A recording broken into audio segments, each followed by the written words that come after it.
வணக்கம். வணக்கம். சொல்லுங்கள், நீங்கள் நலமா இருக்கிறீர்களா? ரொம்ப நல்லா இருக்கிறேன். நீங்க சொல்லுங்க. சரி, இப்போது உங்கள் டிரான்ஸ்பிளான்ட் முழுமையாக 1 வருஷத்துக்கும் மேலாக ஆகிவிட்டது. ஆமா, உணர்வு எப்படி இருந்தது உங்களுக்கு? மிகவும் சிறந்த உணர்வு மேடம். முதன்முறையாக டிரான்ஸ்பர் செய்ய வந்த போது உள்ள மனதில் இருந்த பயம், அந்த வலி எல்லாம் எப்போவே முடிந்து விட்டது. இப்போது கிடைத்துள்ள முடிவுகள் எனக்கு மகிழ்ச்சி அளிக்கின்றன. என்னை பார்க்கும் மற்றவர்களும் இந்த அளவுக்கு அருமையாக டிரான்ஸ்பர் செய்தது எங்கே என்று கேட்கிறார்கள். சரி, இது ரொம்ப நல்லது. நீங்கள் மகிழ்ச்சியாக இருப்பது எங்களுக்கு ரொம்ப மகிழ்ச்சியான விஷயம். மேலும் நான் பார்க்கிறேன், இப்போது பலர், குறிப்பாக அவர்களுக்கு முடி இருக்கும் போது அவர்களது மனதில் அதிக வலி இருக்கும் அந்த விஷயத்தில் தான். ஆனா இதில் அந்த வலி ரொம்ப குறைவாக இருக்கும். நீங்கள் டிரான்ஸ்பிளான்ட் பண்ணி முடித்து விட்டீர்கள் என்பதால நீங்கள் அவர்களுக்கு சொன்னால், எனக்கு நினைக்கிறது அவர்கள் இந்த விஷயத்தில் அதிக நம்பிக்கை பெறுவார்கள், எந்த வகையானது என்று. எந்த ஒரு நோயாளிக்கும் மீண்டும் மீண்டும் ஏற்படும் பிரச்சனை இருந்தால் முதலில் அவர் யோசிப்பார், டிரான்ஸ்பிளான்ட் செய்யலாமா வேண்டாமா, எவ்வளவு மாதங்கள் ஆகும், முடி எப்படி வளரும், இருக்கும் இல்லையா, விழும் என்று. ஆனால் நீங்கள் கொண்டு வந்துள்ள ஸ்மார்ட் மற்றும் மேம்பட்ட தொழில்நுட்பத்தால் நோயாளிகள் மிகவும் மகிழ்ச்சி அடைகிறார்கள். அதன் முடிவுகள் மிகவும் சிறப்பாக இருக்கின்றன. மனதில் எந்த சந்தேகமும் இருக்க வேண்டிய அவசியமில்லை. நீங்கள் அவர்களுடன் ஆலோசனை செய்யும் போதெல்லாம் அவர்களின் மனதில் உள்ள பயத்தை நீக்கி விடுகிறீர்கள். எந்த விதமான சிரமமும் ஏற்படுவதில்லை.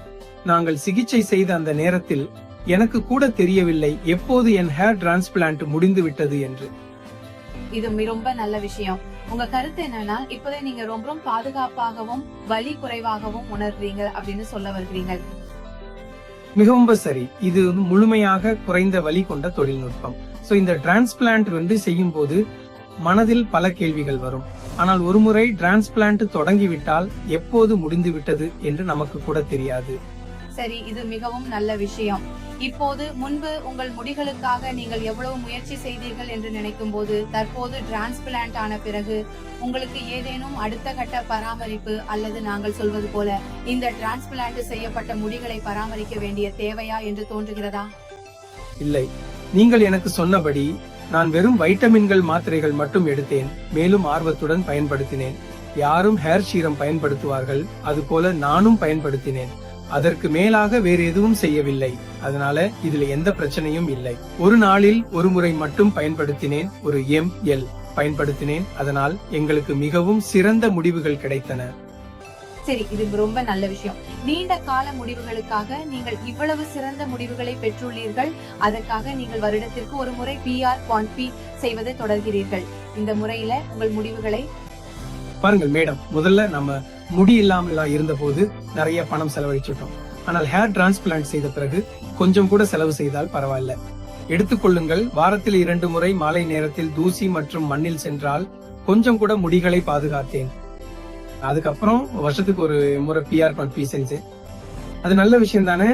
எல்லோருக்கும் போஷணம் கிடைக்கும். நீங்க ரொம்ப நல்லா இருப்பீங்க. அப்படினால் நீங்க பாத்தீங்க மிஸ்டர் அஸ்வின் சொல்றது போல, உங்க அந்த ஹேர் டிரான்ஸ்பிளான்ட் முடிவை பராமரிக்கணும் அப்படின்னா சில எளிய விஷயங்களை நீங்கள் செய்ய வேண்டும். மினோக்சிடில் மட்டும் நீங்கள் வழக்கமாக பயன்படுத்த வேண்டும். நீங்கள் இடைவேளைகளில் சப்ளிமெண்ட் எடுத்தால் அதுவும் மிகவும் நல்லது. அதோடு வருடத்திற்கு ஒரு முறை PRP செய்ய வேண்டும். இந்த எல்லா விஷயங்களையும் செய்தால் உங்கள் ஹேர் டிரான்ஸ்பிளான்ட் முடிவை நீண்ட காலம் மிகவும் நன்றாக பராமரிக்க முடியும். நன்றி. நன்றி.